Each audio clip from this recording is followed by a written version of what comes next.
نحن الآن في الواقع في فلسطين أمام حالة فريدة. عادة المستعمر يحاول أن يفرض ثقافته ويفرض قيمه على المستعمر، لكن في فلسطين العكس تماما. فيما يمكن تفسير لأن ذلك؟ المستعمر لا توجد له هذه الثقافة التي يفرضها على الآخرين. المستعمر الحركة الصهيونية هي ليست شعبا زي الفرنسيين او الانجليز. لما الانجليز يحتلوا الهند او الفرنسيين يحتلوا الجزائر، في فرنسيين قاعدين في فرنسا صار لهم 1000 سنه وراحوا يحتلوا الجزائر، فعندهم ثقافتهم وعندهم ما يسمونه فرنسيا من اكل وشرب وغيره.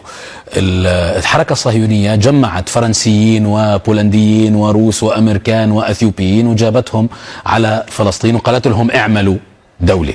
فهم ما كانش عندهم لمدة 2000 سنة تاريخ موحد، ولا ثقافة موحدة، ولا طبخ موحد، ولا لبس موحد، ولا حتى لغة موحدة إلا اللغة الدينية. حتى دعواهم في ملكية فلسطين هي دعوة في جوهرها دينية. أولا إسرائيل هي الدولة الوحيدة، الكيان الوحيد في العالم الذي يمنح الجنسية على أساس الدين الموروث. يعني أنت إذا رحت إلى المملكة العربية السعودية وقلت لهم أنا مسلمة مش هيعطوك جواز سفر. إذا رحت على إيران وقلت لهم أنا مسلمة شيعية لن يعطيك جواز سفر. إذا رحت على الهند وقلت لهم أنا هندوسية مش هيعطوك جواز سفر. بس إذا راح حدا على مطار بن غوريون وقال لهم أنا يهودي وأمي يهودية بيقولوا له تفضلوا، بيعطوا له جواز سفر وإقامة وبصير مواطن. هذا الكيان الوحيد في العالم الذي يفرق ما بين الناس على أساس الدين الموروث، وهي تفرقة شبيهة بالتفرقة العنصرية. الدين هو الرابط الأساسي الذي يكون الحركة الصهيونية، رغم أنها هي في حد ذاتها ليست حركة دينية، هي حركة سرقت حتى يهوديتها. وهنا أريد أن أفسر قليلا. الدعوة الوحيدة، الحجة الوحيدة لهؤلاء الذين احتلوا فلسطين الذين جاءوا من كل أنحاء الأرض هي الدعوة الدينية، هي التوراة. التوراة ليست سندا قانونيا ولا سندا تاريخيا، لكن إذا سلمنا جدلا بالرواية التوراتية فالتوراة نفسها تقر أن اليهود عندما أتوا إلى فلسطين تمام كان فيها غيرهم، وإنه كان في شعوب أخرى في هذه الأرض، واستمر وجودها مع وجود اليهود وبعد أن طردوا. ونصف التوراة عن حروب اليهود مع هذه الشعوب، ونصف الآخر عن تمازجهم وتزاوجهم إلى أن عبد اليهود آلهة هذه الشعوب وعبدت هذه الشعوب إله اليهود. فما الذي يعطي أولوية لليهودي على غير اليهودي من سكان فلسطين القديمة وعلى أحفاد غير اليهودي؟ شو اللي بيخلي أحفاد اليهودي لهم أولوية في ملكية الأرض أكثر من أحفاد غير اليهودي من هذه الشعوب؟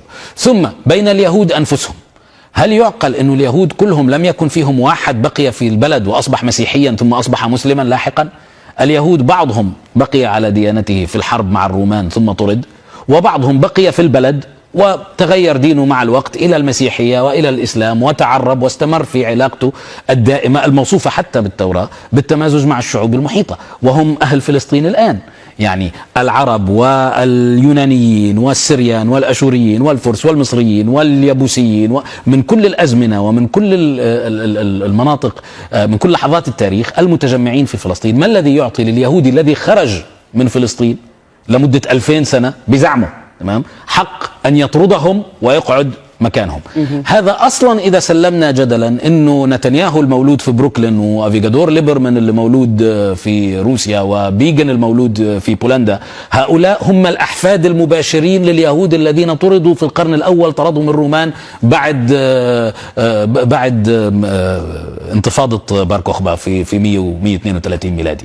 يعني كل دعواهم متهافتة بغير التوراة وبغير الدين. إذا مثلا أخذنا منطق آخر، التقادم، الحق في الأرض يثبت بالتقادم أم يسقط بالتقادم؟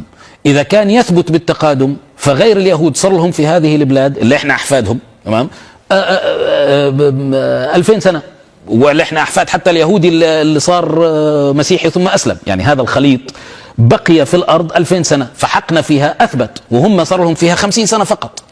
وإذا كان يسقط بالتقادم فإحنا صار لنا برا 50 سنة وهم صار لهم برا 2000. يعني مهما حاولوا بأي مرجعية كانت، بالقانون الدولي حتى بالتوراة التي لا يجب أن يعترف بها الجميع مرجعا يعني، أو بالمنطق، لا توجد حجة للحركة الصهيونية في ملكية اليهود لهذه الأرض دون غيرهم.